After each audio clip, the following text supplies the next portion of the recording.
ओम श्री परमात्मने नमः। यथार्थ गीता 6वां अध्याय, अंतिम श्लोक और उसका निष्कर्ष। अंतिम श्लोक 46 और 47 और निष्कर्ष।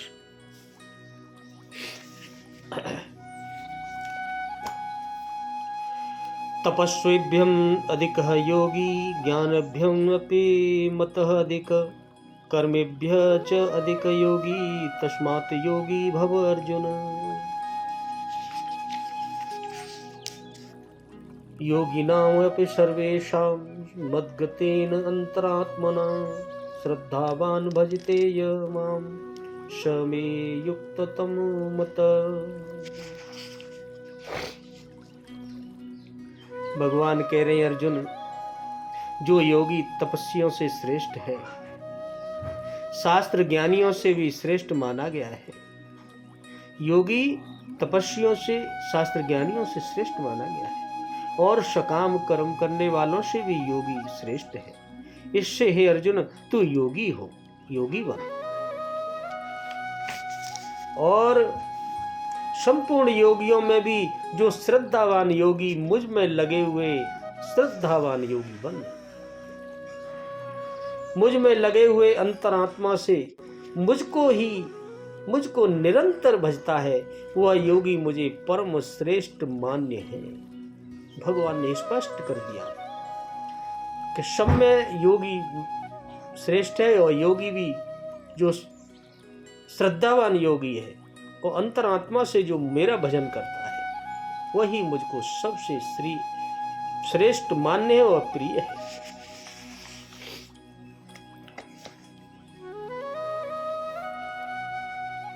तपस्वियों से योगी श्रेष्ठ है, ज्ञानियों से भी श्रेष्ठ माना गया है, कर्मियों से भी योगी श्रेष्ठ है। इसलिए अर्जुन, तू योगी बन। भगवान ने कहा, तपस्वी कौन है? तपस्वी मन सहित इंद्रियों को उस योग में ढालने के लिए तपता है। अभी योग उसमें ढला नहीं है, वह तपस्वी होता है। और कर्मी कौन होता है? कर्मी इस नियत कर्म को जानकर उसमें प्रवृत्त होता है। न तो वह अपनी शक्ति समझकर ही प्रवृत्त है और न वह समर्पण करके ही प्रवृत्त है। बस करता भरे कर रहा है कर्म। कर्म क्या है? भजन करना, सांस पर ध्यान देना। ज्ञानी कौन होता है? ज्ञान मार्गी उसी नियत कर्म यज्ञ की प्रक्रिया विशेष को भली प्रकार समझते हुए अपनी शक्ति को सामने रखकर उसमें प्रवृत्त होता है। उसके लाभ हानि की जिम्मेदारी उसी पर है, उस पर दृष्टि रखकर चलता है, स्वयं जिम्मेदार है। तो ज्ञानी और योगी कौन है? अब योगी निष्काम कर्म योगी, इष्ट पर निर्भर होकर पूरे समर्पण के साथ, यानी भगवान के भरोसे होकर उसी नियत कर्म यानी योग साधना में प्रवृत्त होता है। भगवान पर ही निर्भर होकर भगवान का भजन करता है। उनको जैसे ठीक लगे वैसे करें। प्रभु जिसके योगक्षेम की जिम्मेदारी फिर भगवान अर्थात योगेश्वर बहन करते हैं, उसकी पूरी जिम्मेदारी भगवान स्वयं उठाने लग जाते हैं, जो उन पर निर्भर होता है। पतन की परिस्थितियां होते हुए भी उसके लिए पतन का भय नहीं है, क्योंकि जिस परम तत्व को चाहता है वही उसे संभालने की जिम्मेदारी भी ले लेता है, क्योंकि भगवान स्वयं उसकी जिम्मेदारी ले लेते हैं। तपस्वी अभी योग को ढालने में प्रयत्नशील है, केवल कर रहा है। कर्म केवल कर्म जानकर करता भर ये गिर भी सकते हैं, क्योंकि इन दोनों में न समर्पण है और न अपनी हानि लाभ देखने की क्षमता, अपना बुरा भला समझने की क्षमता। किंतु ज्ञानी योग की परिस्थितियों को जानता है, अपनी शक्ति समझता है, उसकी जिम्मेदारी उसी पर है। ज्ञानी अपनी जिम्मेदारी खुद संभालता है। और निष्काम कर्मयोगी तो इष्ट के ऊपर अपने को फेंक चुका है, वह इष्ट संभालेगा, भगवान करेंगे, अच्छा करेंगे। परम कल्याण के पथ पर ये दोनों ठीक चलते हैं, किंतु जिसका भार वह इष्ट संभालता है या भगवान संभालते हैं, वह इन सब में श्रेष्ठ है, सबसे श्रेष्ठ है, क्योंकि प्रभु ने उसे ग्रहण कर लिया। उसकी हानि लाभ वह प्रभु देखता है। इसीलिए योग श्रेष्ठ है, योगी श्रेष्ठ है। अतः अर्जुन तू योगी बन, समर्पण के साथ योग का आचरण कर। योगी श्रेष्ठ है, किंतु उनसे वह योगी सर्वश्रेष्ठ है जो अंतरात्मा से लगता है। इसी पर भगवान ने कहा, संपूर्ण निष्काम कर्मयोगियों में भी जो श्रद्धा विभोर होकर पूरी अंतरात्मा से, अंतर चिंतन से मुझे निरंतर भजता है, मेरा भजन करता, वह योगी मुझे परम श्रेष्ठ मानते हैं। भजन दिखावे के लिए नहीं है, दिखाने की वस्तु नहीं है या प्रदर्शन की वस्तु नहीं है भजन। इससे समाज भले ही अनुकूल हो किंतु प्रभु प्रतिकूल हो जाते हैं। भजन छुपके होता है, भजन अत्यंत गोपनीय है, ये किसी को दिखाया नहीं जाता, और वह अंतःकरण से होता है, अंदर ही अंदर चलता है भजन। उसका उतार चढ़ाव अंतःकरण के ऊपर है। तुम्हारे अंतःकरण अगर निर्मल है तो भजन अच्छा चलता है। भगवान ने स्पष्ट किया। यह तपस्वी शब्द किसका वाचक है? सकाम भाव से धर्म पालन के लिए इंद्रिय संयम पूर्वक क्रियाओं का, विषय भोगों का त्याग करके जो मन, इंद्रिय और शरीर संबंधी समस्त कष्टों को सहन किया जाता है, वही तप है, और उसे करने वाले को यह तपस्वी कहा जाता है। यह ज्ञानी का क्या अभिप्राय है? यह ज्ञानी न तो भगवत प्राप्त तत्व ज्ञानी पुरुष का वाचक है और न परमात्मा की प्राप्ति के लिए ज्ञानियों का साधन करने वाले ज्ञानी योगी का ही वाचक है। यहाँ तो ज्ञानी केवल शास्त्र और आचार्य के उपदेश के अनुसार अपनी विवेक बुद्धि द्वारा समस्त पदार्थों को समझने वाले शास्त्रज्ञ पुरुष का वाचक है। जो सब शास्त्रों का ज्ञाता है वो ज्ञानी है। यहाँ कर्मी का क्या अभिप्राय है? जो यज्ञ, दान, पूजा, सेवा आदि शास्त्र विहित शुभ कर्मों को अपनी स्त्री, पुत्र और धन और स्वर्ग आदि की प्राप्ति के लिए सकाम भाव से करने वाले का नाम कर्मी है। जब तपस्या करने वाले और शास्त्र ज्ञान संपादन करने वाले भी सकाम भाव से युक्त ही हैं, तब उन्हें भी कर्मी के अंतर्गत ही मानना उचित था। परंतु ऐसा न मानकर उन्हें अलग क्यों बतलाया गया है? यहाँ कर्मी का प्रयोग इतने व्यापक अर्थ में नहीं हुआ। सकाम भाव से यज्ञ, दान आदि शास्त्रविद क्रिया करने वाले का नाम ही कर्मी है। इसमें क्रिया की बहुलता है, तपस्वी में क्रिया की प्रधानता नहीं है। मन और इंद्रियों के संयम की प्रधानता है, और शास्त्र ज्ञानी में शास्त्रीय बौद्धिक आलोचना की प्रधानता है।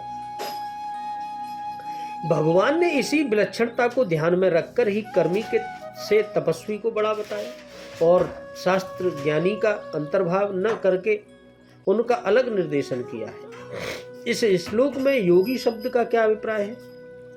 ज्ञान योग, ध्यान योग, भक्ति योग और कर्म योग, ये चार योग आदि किसी भी साधन से, साधन की पराकाष्ठा रूप समत्व योग को प्राप्त हुए पुरुष का नाम या योगी है। ज्ञान योग और कर्म योग दो ही निष्ठाएं मानी गई है। फिर भक्ति योग, ध्यान योग क्या इससे पृथक है, अलग है?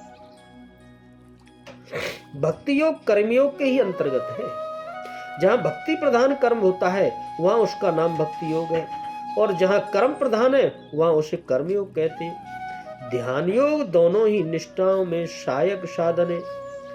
वह अभेद बुद्धि से किया जाने पर ज्ञान योग में और भेद बुद्धि से किया जाने पर कर्म योग में सहायक होता है। पूर्व श्लोक में योगी की पराकाष्ठा सर्वश्रेष्ठ बतलाकर भगवान ने अर्जुन को योगी बनने के लिए कहा, किंतु ज्ञान योग, ध्यान योग, भक्ति योग और कर्म योग आदि साधनों से अर्जुन को कौन सा साधन करना चाहिए, इस बात का स्पष्टीकरण नहीं किया। अब भगवान अपने में अनन्य प्रेम करने वाले भक्त योगी की प्रशंसा करते हुए अर्जुन को अपनी ओर आकर्षित करते हैं, और क्या कहते हैं प्रभु? यह योगिन पद के साथ अपि का प्रयोग करके सर्वेशा का क्या भाव है? चौथे अध्याय में 24वें 30वें श्लोक तक भगवत प्राप्ति के जितने भी साधन यज्ञ के नाम से बतलाए गए हैं, उनके अतिरिक्त और भी भगवत प्राप्ति के जिन जिन साधनों का अब तक वर्णन किया गया है, उन सब की पराकाष्ठा का नाम योग है। होने के कारण विभिन्न साधन करने वाले बहुत प्रकार के योगी हो सकते हैं, अलग अलग तरीके से योग करते हैं।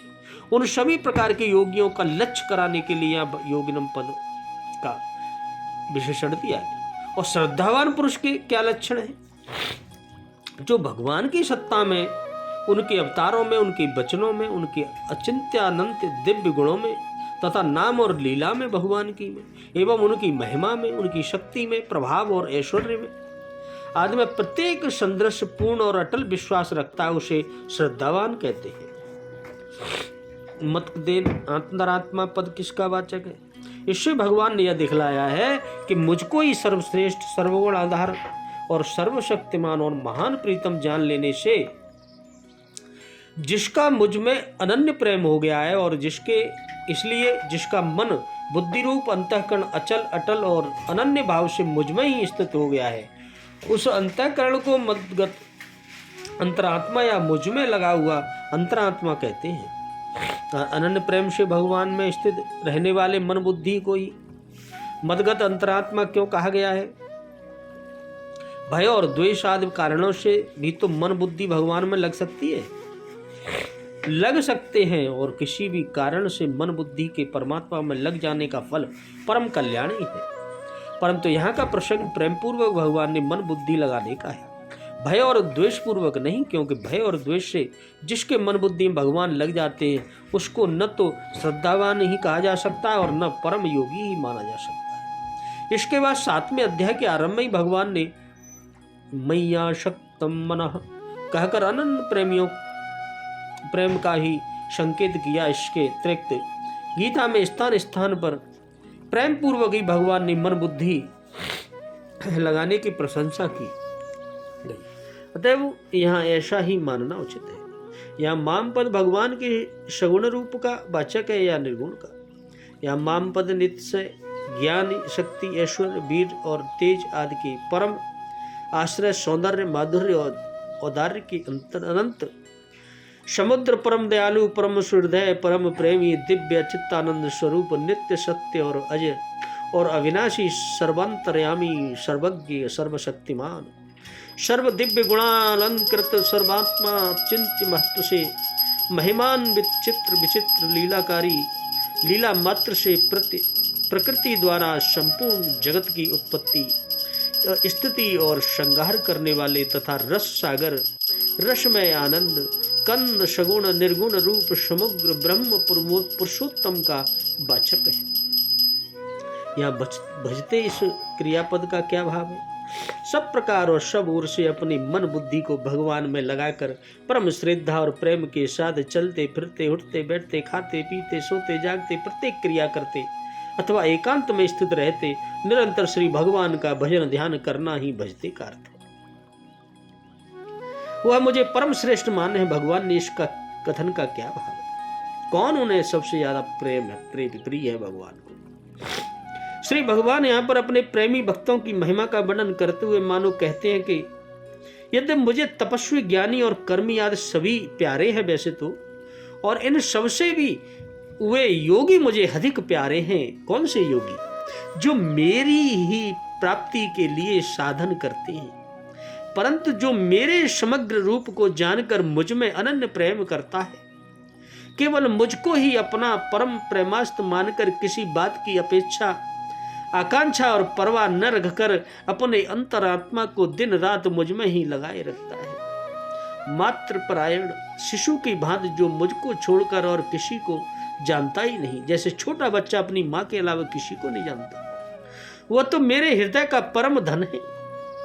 अपत्य स्नेह से जिसका हृदय परिपूर्ण है, जिसको दिन रात अपने प्यारे बच्चे की ओर देखते रहने में ही नित्य नया आनंद मिलता है माँ को, ऐसे ही भगवान को, ऐसी वात्सल्य स्नेहमयी अनंत माताओं के हृदय में मेरे जिस अचिंत्य आनंद प्रेम में हृदय सागर की एक बूंद के बराबर भी नहीं है, उसी अपने हृदय से मैं उसकी ओर देखता रहता हूँ और उसकी प्रत्येक चेष्टा मुझको अपार सुख पहुंचाने वाली होती है। सारे जगत को अनादिकाल से जितने प्रकार से जो आनंद मिलते आ रहे हैं, वे सब तो मुझ आनंद सागर की एक बूंद की भी तुलना में नहीं आ सकते, एक बूंद की बराबर भी नहीं। अनंत आनंद का अपार समूह अम्बुद्धि होकर भी मैं अपने उस मद्गतांतरात्मा भक्त की चेष्टा देख देख कर परमानंद को प्राप्त होता रहता हूँ। उसकी क्या बड़ाई करूं, वह मेरा अपना है, मेरा ही है। उससे बढ़कर मेरा प्रीतम और कौन है? जो मेरा प्रीतम है वही तो सर्वश्रेष्ठ है। इसलिए मेरे मन में वही सर्वोत्तम भक्त है और वही सर्वोत्तम योगी है। भगवान ने स्पष्ट कर दिया को जो भक्त मेरे ऊपर निर्भर है, मेरी भक्ति करता है, वही मुझे सबसे प्रिय है। अब 6वें अध्याय का निष्कर्ष क्या है? इस अध्याय के आरंभ में योगेश्वर श्री कृष्ण ने कहा कि फल के आश्रय से रहित होकर जो कार्यों कर्म अर्थात करने योग्य प्रक्रिया विशेष का आचरण करता है बिना फल की इच्छा के, वही सन्यासी है और उसी कर्म को करने वाला ही योगी है। केवल क्रियाओं अथवा अग्नि को त्यागने वाला योगी अथवा सन्यासी नहीं होता। संकल्पों का त्याग किए बिना कोई भी पुरुष सन्यासी अथवा योगी नहीं होता। हम संकल्प नहीं करते, ऐसा कह देने मात्र से संकल्प पिंड नहीं छोड़ते, वो अंतरात्मा में उठते रहते हैं। योग में आरूढ़ होने की इच्छा वाले पुरुष को चाहिए कि कार्य कर्म करे। कर्म करते करते योगारूढ़ हो जाने पर ही सर्व संकल्पों का अभाव होता रहता है, धीरे धीरे खत्म हो जाते हैं। इससे पूर्व नहीं, सर्व संकल्पों का अभाव ही संन्यास है। योगेश्वर श्री कृष्ण ने पुनः बताया कि आत्मा अधोगति में जाता है और उसका उद्धार भी होता है। जिस पुरुष द्वारा मन सहित इंद्रियां जीत ली गई हैं, मन और इंद्रिय जो जीत लेता है, उसका आत्मा उसके लिए मित्र बनकर मित्रता में बरतता है तथा परम कल्याण करने वाला होता है। जिसके द्वारा ये नहीं जीती गई हैं, उसके लिए उसी का आत्मा शत्रु बनकर शत्रुता में बरतता है, यातनाओं का कारण बनता है। अतः मनुष्य को चाहिए कि अपने आत्मा को अधोगति में न पहुंचावे, अपने द्वारा अपनी आत्मा का उद्धार करे। उन्होंने प्राप्ति वाले योगी की रहनी बताई। यज्ञ स्थली, बैठने का आसन तथा बैठने के तरीके पर उन्होंने कहा कि स्थान एकांत स्वच्छ हो, वस्त्र मृगचरत्मक कुश की चटाई से कोई आसन हो, कर्म के अनुरूप चेष्टा, युक्ताहार, विहार, सोने जागने के संयम। और उन्होंने बल दिया योगी के निरुद्ध चित्त की उपमा उन्होंने वेग रहित वायु में रखे दीपक की अकल्पित लौ से दी। और इस प्रकार उस निरुद्ध चित्त का भी जब विलय हो जाता है, उस समय वह योग की पराकाष्ठा अनंत आनंद को प्राप्त होता है। संसार के संयोग वियोग से रहित अनंत सुख का नाम योग है। योग का अर्थ है उससे मिलन। जो योगी इसमें प्रवेश पा जाता है, वह संपूर्ण भूतों में समदृष्टि वाला हो जाता है। जैसे अपनी आत्मा वैसे ही सबकी आत्मा को देखता है, वह परम पराकाष्ठा की शांति को प्राप्त होता है। अतः योग आवश्यक है। मन जहां जहां जाए वहां से घसीट कर बारंबार इसका निरोध करना चाहिए। श्री कृष्ण ने स्वीकार किया कि मन बड़ी कठिनाई से वश में होने वाला है, लेकिन होता है। यह अभ्यास और वैराग्य द्वारा वश में हो जाता है। शिथिल प्रयत्न वाला व्यक्ति भी अनेक जन्म के अभ्यास से वहीं पहुंच जाता है जिसका नाम परम गति अथवा परम धाम है। तपस्वियों और ज्ञान मार्गियों तथा केवल कर्मियों से भी योगी श्रेष्ठ है। इसलिए अर्जुन, तू योगी बन। समर्पण के साथ अंतर मन से योगी का आचरण कर। प्रस्तुत अध्याय में योगेश्वर श्री कृष्ण ने प्रमुख रूप से योग की प्राप्ति के लिए अभ्यास पर बल दिया।